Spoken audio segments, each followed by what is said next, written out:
সুপ্রিয় দর্শক, আমরা উপস্থিত হয়েছি ২৫০০ সম্মিলিত সবচেয়ে বড় বগাদি কান্দাপাড়া ১৬ গ্রাম সম্মিলিত পশুর হাটে। আপনারা দেখতে পাচ্ছেন এই প্রাকৃতিক আবহাওয়ার কারণেই কিন্তু এই বাজারের শেষ মুহূর্তের অবস্থা। তারপরেও কিন্তু এখন আবহাওয়াটা একটু ভালো থাকায় দূর দূরান্ত থেকে মানুষ কিন্তু সমাগম হচ্ছে। কুরবানির শেষ মুহূর্তে এই পরিস্থিতি আপনাদের দেখাচ্ছি। অনেকে কিন্তু একেবারে এই পুকুর পাড়ে দেখতে পাচ্ছেন, পুকুর বেয়ে পানির কারণে অনেকেই কিন্তু এই পানির মধ্যে তাদের গরু এখানে রেখে দিয়েছেন এবং এই লম্বা লাইন জুড়ে কিন্তু মানুষ এখানে এই বাজারে শেষ মুহূর্তে আসতে শুরু করছেন। অনেক মানুষ কিন্তু এই থেমে নেই। বর্তমান পরিস্থিতি অনুযায়ী প্রাকৃতিক দুর্যোগ উপেক্ষা করে কিন্তু মানুষ এখানে সমাগম হচ্ছেন তাদের পছন্দের কুরবানির পশু ক্রয় করার জন্য। অনেকেই এখানে ক্রেতা হয়ে এসেছেন, অনেকেই বিক্রেতা হয়ে আসছেন শেষ মুহূর্তে।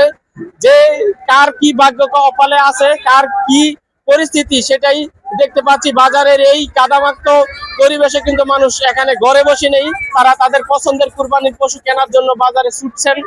আমরা দেখতে পাচ্ছি পাশেই কিন্তু মহিষ এবং এই বাজারের পরিস্থিতি ২৫০০-এর মধ্যে সবচেয়ে বিশাল জনবহুল একটি বাজার। এই বাজারকে কেন্দ্র করে কিন্তু প্রতি বছর দূর দূরান্ত হতে ২৫০০ সহ কয়েকটি উপজেলার মানুষ এখানে সমাগম হয়।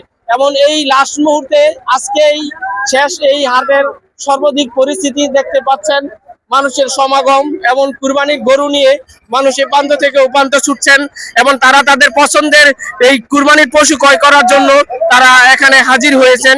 এবং বাজারকে দেখতে পাচ্ছেন, কোনো প্রাকৃতিক দুর্যোগ যেন তাদেরকে সামলাতে পারছে না, কোনো মোকাবেলা করছে না। শেষ মুহূর্তে এই বাজারে কি হয়, সকাল থেকে কিন্তু আমরা দেখতে পেয়েছি প্রচুর পরিমাণ বৃষ্টি এখন একটা থেমেছে প্রায় ১-১.৫ ঘন্টা যাবত। এখন থেকে কিন্তু মানুষের সমাগম। অনেক মানুষ তারা তাদের পরিহিত বস্ত্র খুলে নিয়েছেন এবং তারা হাতে জুতা নিয়ে কিন্তু এই বাজারে প্রবেশ করেছেন। পুরো বাজারটি কাদা মুক্ত এবং শেষ পরিস্থিতি আমরা জানবো এবং বাজারের ভিতরে ঢুকবো। আজকে বেচা কেনার কি খবর সেটা আপনাদেরকে জানাবো।